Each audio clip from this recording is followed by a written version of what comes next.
Hi friends, good morning అండి. ఎప్పుడైనా ఒక మనిషిని మనం ప్రేమించిన గౌరవించిన ఫ్రెండ్స్, ఫస్ట్ ఆఫ్ ఆల్ మోసం చేయాలి అనే ఆలోచన మీలోకి, అది ఆడవాళ్ళే కావచ్చు మగవాళ్ళే కావచ్చు, రాకూడదు అనే నిజాన్ని ప్రతి ఒక్కరు కూడా తెలుసుకునండి. మోసం చేయాలి అనే ఒక ఆలోచన మీలోకి వచ్చినప్పుడు అది మీది ప్రేమ కాదు, ఇప్పుడు స్వార్థమే అయింది. అవసరానికి వాడుకొని వదిలేసేవాళ్ళు వ్యర్థమైన మాటలు మాట్లాడుతుంటారు, సమయం వృధా చేస్తుంటారు. అవసరం ఉంటేనే ఉపయోగించుకుంటారు, అవసరం లేకపోతే నీతో వాళ్ళకి పని లేదు. వాళ్ళ అవసరం ఎప్పుడైతే ఉన్నదో నువ్వు గుర్తొస్తుంటావు. ఎప్పుడైనా సరే ఉంది ఫ్రెండ్స్, తల్లి తండ్రి ఎప్పుడు కూడా మనకి గురువుతో సమానం అంటారు. స్వార్థం లేని ప్రేమ ఏదైనా ఉంది అంటే గనక తల్లిదండ్రుల ప్రేమలోనే. మనలో కూతురుగా కొడుగ్గా స్వార్థం లేకుండా వాళ్ళని ప్రేమించినప్పుడు, వాళ్ళని గౌరవించినంతకాలం, వాళ్ళ గౌరవ మర్యాదలకు మనం భంగం కలిగించినంతకాలం మన తల్లిదండ్రుల ప్రేమలో కూడా స్వార్థం ఉండదండి. ఎందుకనంటే స్వార్థం నీలో ఎప్పుడైతే మార్పుని తీసుకొచ్చిద్దో, నీలో ఫ్రెండ్స్ వల్ల కావచ్చు, స్నేహితుల వల్ల కావచ్చు, లేదా నువ్వు చేసే పనుల వల్ల కావచ్చు, నీ ప్రవర్తన వల్ల కావచ్చు, వాళ్ళకి ఎప్పుడైతే నువ్వు చెప్పిన మాట వినుకోకుండా కళ్ళకు కనపడుతుంటే, నీ మాటని ఎప్పుడైతే వాళ్ళు కాదు, అది మనకు మంచిది కాదు అని చెప్తున్నప్పుడు, వినలేని ఒక మనస్తత్వం నీలో ఉన్నప్పుడు తల్లిదండ్రుల ప్రేమ కూడా స్వార్థమే మారిద్ది. ఎందుకనంటే తాను గౌరవించిన వాళ్ళని తాను గౌరవించగలుగుతారు. తన 10 నెలలు మోసి కని పెంచినా కానీ ఫ్రెండ్స్, నిన్ను గౌరవిస్తున్నారు, నిన్ను ప్రేమిస్తున్నారు, నిన్ను బరాయిస్తున్నారు, నీకు మంచి చెడ్డలు చెబుతున్నారు అంటే వాళ్ళు ఫస్ట్ ఆఫ్ ఆల్ నీ గురువులుగా ఉన్నారు, నీకు జన్మనిచ్చిన తల్లిదండ్రులుగా ఉన్నారు. నీ బాధ్యతలో నీ బంధాలు వాళ్ళు నేర్పుతున్నారు అంటే రేపు నువ్వు సమాజంలో ఎలా బ్రతకాలనేది పలానాళ్ళ కొడుకని పలానాళ్ళ కూతురని చెప్పుకోవాలి అంటే ఒక స్థాయి ఉంటుంది ఫ్రెండ్స్.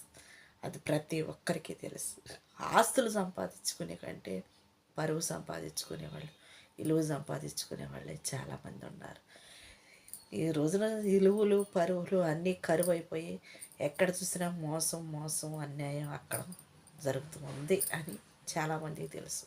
కానీ ఎంత కరువులోనైనా, ఎంత మోసం ఉన్న కాలంలో కూడా ఫ్రెండ్స్, మనం మనల్నిగా ప్రేమిస్తే మనల్ని ప్రేమించేవాళ్ళు తప్పక మనకు ఎదురవుతారు. ఎందుకంటే నీ స్వార్థం లేని జీవితమే నీకు న్యాయమైన వ్యక్తిని నీకు చూపిస్తుంటుంది. అది ఎప్పుడైనా కానీ మనం స్వార్థంతోనూ అన్యాయంతోనూ ఇతరులను మోసం చేసే తనంలోనూ అవసరానికి వాడుకొని వదిలేసుకునే విధంతోనూ, లేదా మన అవసరం కోసం వాళ్ళు ఉపయోగించుకొని వాళ్ళ పక్కన పడేసే మనస్తత్వం మనలో ఉన్నప్పుడు దేవుడు ఎవరిని కూడా మన దగ్గరకు రానేడు ఫ్రెండ్స్. మన స్వార్థమే మనల్ని చుట్టూ ఉన్న వాళ్ళని దూరం చేసింది. మనలో ఉన్న ఎప్పుడైతే అవిశ్వాసం కావచ్చు, అతి ప్రేమ కావచ్చు, అతి నమ్మకం కావచ్చు, కొన్నిసార్లు కుటుంబాలను కూలుస్తూ ఉంటాయి. అతి ప్రేమ ప్రమాదకరమే, అతి నమ్మకం ప్రమాదకరమే. ఎప్పుడు నీకు నువ్వుగా బ్రతకగలుగుతావో అప్పుడు నీవు మనశ్శాంతిగా ఉండగలుగుతూ, నీ చుట్టూ ఉన్న వాళ్ళు కూడా మనశ్శాంతిగా ఉంచగలుగుతావు. చాలామంది కొన్నిసార్లు మనకి కూడా ఆవేశం వచ్చింది, కోపం వచ్చింది, చేసే పనులు కావచ్చు, మనకు నచ్చని పని చేసినప్పుడు మన పిల్లలే కావచ్చు, మన భర్తే కావచ్చు, మనం చేసినప్పుడు వాళ్ళకు వచ్చింది, వాళ్ళు చేసినప్పుడు మనకు వచ్చింది. చెప్తే వినగలిగే మనస్తత్వం ఉంటే సర్దుకుంటారు. కొంతమంది ఏముంది, నువ్వు చెప్తే నేను వినాలే అని మగోళ్ళుగా అహంకారంతో మాట్లాడతారు. కొంతమంది ఏముంది, నువ్వు చెప్తే నేను వినాలే, నా తీరు నాది అని ఆడవాళ్ళు అంటారు.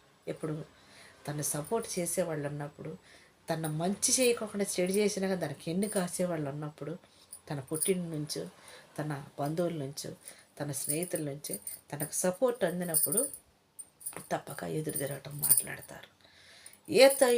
ఎదురు లేదు, నేను చేసేది తప్పేమో, ఒకవేళ సరిదిద్దుకొని నా పిల్లల్ని నేను, నా కాపురాన్ని నేను కాపాడుకోవాలి, నచ్చని పని చేసి ఇబ్బందులు కొని తెచ్చుకునేటప్పుడు నచ్చని దానికోసం కుటుంబాన్ని రోడ్డుకి వేసుకునే బదులు నమ్మకంతో ఉన్న దాంట్లో బ్రతకాలి అని సర్దుకొని బ్రతకాలి అనుకున్నప్పుడు సమాజంలో ఎప్పుడైనా కానీ తలెత్తుకొని బ్రతుకుతాం ఫ్రెండ్స్.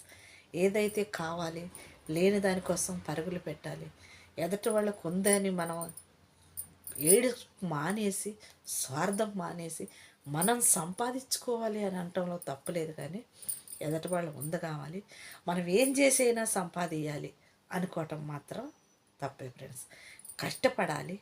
మనం కావాలనుకున్నది ఇయ్యాలి, కాకపోతే రేపైనా కానీ తప్పక అందుకుంటాం. అది న్యాయపూర్వకంగా సంపాదించుకొని ఒక మంచి మనసు మీలో ఉన్నప్పుడు తప్పక మీ విజయం మీ వెంటే ఉండదు ఫ్రెండ్స్. అదేదైనా సరే ఉంది. Okay by, thank you.